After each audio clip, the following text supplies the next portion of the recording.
Hello tout le monde, on se retrouve pour une nouvelle vidéo lecture du mois, comme vous l'avez vu, puisque les vlogmas sont terminés.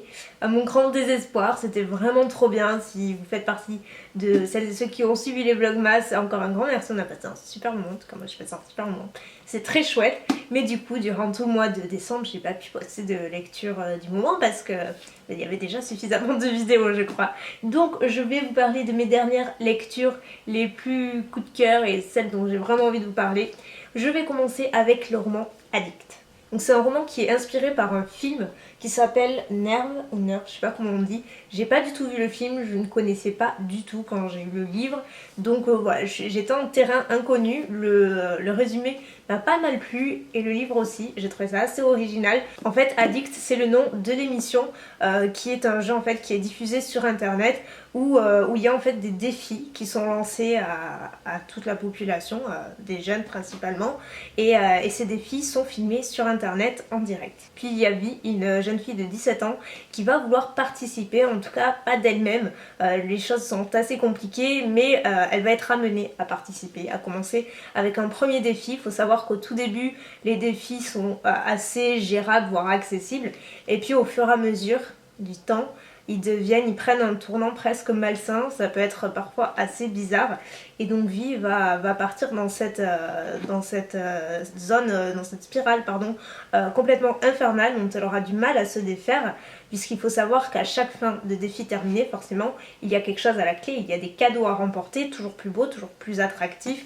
donc ça devient presque une drogue, et tout ça toujours filmé en direct sur internet, donc que le défi se passe bien ou mal, c'est toujours diffusé. Donc ça n'a rien à voir avec Hunger Games, même si le contexte peut paraître similaire avec les défis, le fait que ce soit filmé, c'est pas aussi poussé, quand même pas, même si je dirais heureusement qu'Addict n'existe pas, en tout cas j'espère que ça n'existera jamais, parce que pour le coup c'est quand même assez chelou par moment, mais le fait est que j'ai quand même adoré ce livre, j'ai bien aimé les personnages, mais surtout j'ai aimé juste l'idée en fait générale du jeu télévisé, et ça m'a fait penser quand même un petit peu à Hunger Games. Je dois l'avouer, mais j'ai beaucoup aimé.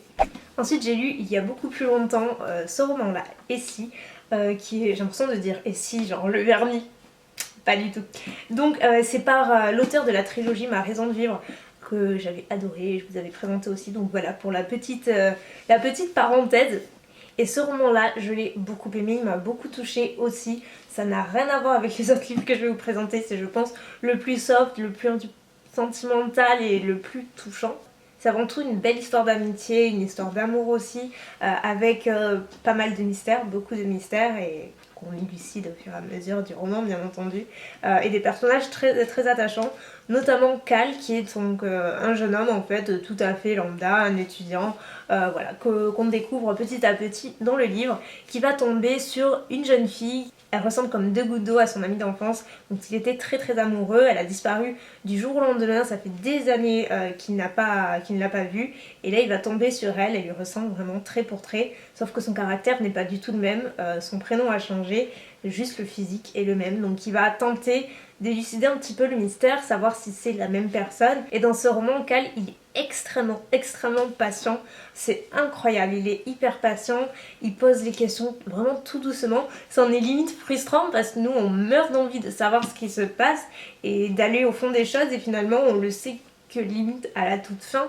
sachant que voilà c'est quand même un chouette roman, donc c'est un roman qui nous tient réellement en haleine. Dans un autre registre on a le troisième tome du Joyau qui s'appelle La Clé Noire, il est tout beau, j'avais présenté je crois dans un vlogmas, Snapchat, je sais plus quoi, vous avez été nombreux à me dire vite il faut que tu nous en parles, qu'est-ce qu'il est bien, etc, qu'est-ce que t'en penses, donc je l'ai lu. Si vous n'avez pas lu le premier ou le deuxième, je vous conseille de passer au livre suivant pour pas être spoilé. C'est difficile de vous dire ce que j'ai pensé de ce troisième tome sans en dévoiler un minimum. Donc, dans ce troisième tome, on retrouve Violette, bien entendu, qui est au cœur de la société secrète qui s'appelle La Clé Noire, qui vise à renverser en fait tous les dirigeants qui sont corrompus et qui sont forcément au sommet du joyau, de la cité, notamment comment elle s'appelle, la duchesse, enfin des personnages complètement cruel. Violette va tout faire pour le renverser avec l'aide d'autres personnages, vous vous en doutez, et donc là elle va tenter de s'infiltrer dans la cité en prenant l'apparence d'une autre personne pour sauver sa petite sœur qui est elle retenue prisonnière et forcément là on a vraiment un dénouement total de la trilogie dans ce roman là. Beaucoup d'action, pas mal de suspense, j'ai trouvé un tout petit peu long à démarrer pour être honnête. Après une fois que j'étais dedans c'est passé comme sur des roulettes, mais un petit peu long à démarrer quand même. Après j'ai beaucoup aimé et puis surtout j'ai adoré le dénouement, c'est une chouette série, vraiment. Bien évidemment, je ne pouvais pas ne pas mentionner mon chouchou de tous les chouchous d'aujourd'hui et même depuis très longtemps, Phobos, qui est donc le dernier tome. Il est énorme, je peux vous dire que je me le suis économisé, on va dire, dans le sens où j'ai vraiment pris mon temps. Je sais que quand j'adore un livre, je le dévore en quelques jours et après je suis frustrée parce que je suis allée trop vite. Donc là j'ai voulu aller moins vite et pour le coup c'était... Enfin j'ai adoré ce livre. Surtout que là il se passe mais tellement de choses sur une très longue période, donc ça j'ai adoré. Donc là pareil, si vous n'avez pas lu le 1 ou le 2, je vous conseille de passer au livre suivant pour éviter d'être spoilé parce que c'est vraiment compliqué de parler des tomes suivants sans spoiler un minimum. Mais voilà, on retrouve, vous en doutez, les 12 candidats du programme Genesis. Et comme je le disais, on les retrouve vraiment sur une longue période, pas seulement sur quelques jours ou quelques mois, mais beaucoup plus que ça. Donc on voit vraiment l'évolution de chaque candidat, des relations aussi qui se nouent entre eux. Il y a des hauts, il y a des bas, il y a des déchirements, il se passe beaucoup de choses. On en apprend également beaucoup plus sur certains personnages, ça j'ai adoré, ça a permis vraiment de creuser chacun des personnages et ça c'est quelque chose qui manquait un petit peu je trouve et qui peut manquer dans la plupart des bouquins, surtout que là ils sont nombreux, mais j'ai pas du tout été frustrée à ce niveau-là, j'ai adoré. Donc d'un côté on a la vie des candidats sur Mars et de l'autre on retrouve évidemment les autres personnages qui sont restés sur Terre, donc les bons et moins bons et voilà, et c'est difficile d'en dire plus parce que honnêtement il se passe tellement de trucs, mais globalement les choses avancent à une vitesse grand V et ça se termine sur un truc, mais à la fin de chaque bouquin Phobos je reste mais baba quoi, je suis hyper frustrée, j'ai envie de savoir la suite, c'est dingue quoi de couper à un moment terrible. Ça c'est comme dans les films, c'est pareil, sauf que là on n'a pas la suite de suite. Donc vous en doutez, il n'y a pas de dénouement, il va falloir attendre encore un peu. Quoi qu'il en soit, j'ai adoré. C'est pas toujours évident d'être aussi emporté dans des suites comme ça, parce que parfois les tomes suivants sont un peu moins entraînants. Là c'est pas du tout le cas, il se passe mille et une choses. J'ai lu également le tome 3 de Rin qui s'intitule donc Grimnir, qui se présente, la couverture est toujours très belle. Vous savez combien j'avais adoré aussi les tomes précédents. Et ce qui est cool c'est qu'ils s'enchaînent assez vite. Donc ça c'est chouette. Et dans celui-ci en fait on retrouve principalement le personnage de Cora qui était un personnage secondaire dans les autres tomes. Qui était donc une amie de... Comment elle s'appelait? Attendez, ça fait un petit moment que j'ai lu. Ren, ça y est, j'ai trouvé. Ren était vraiment le personnage principal et elle est la personnage principale de la trilogie. Mais dans ce tome-là, c'est Cora qui prend la relève. Parce que quand on l'a laissée dans le tome précédent, il se passait quelques petites choses. Et là, quand on la retrouve, Cora, elle est assez perturbée, déboussolée. Elle sort d'un hôpital psychiatrique. En tout cas, c'est ce qu'elle croit. Parce que quand elle va arriver chez elle, les gens sont très différents avec elle. Elle a de nouvelles amitiés entre guillemets dont elle ignorait l'existence. En tout cas, voilà, depuis qu'elle sort de l'hôpital psychiatrique, sa vie a chamboulé.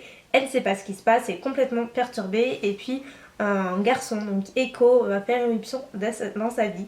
Il semble très bien la connaître. Encore une fois, elle ignore tout. Et Echo c'est un petit peu l'archétype de tout ce qu'elle déteste chez un mec, sauf que pour une raison qu'elle ignore, ils ont une alchimie qui est complètement stupéfiante, qu'elle ne peut pas expliquer, mais elle est bel et bien là. Donc elle va essayer de tout faire pour dénouer le vrai du faux, savoir ce qui se passe dans sa tête, dans sa vie, et forcément un petit peu le côté surnaturel qui entoure la trilogie Rune.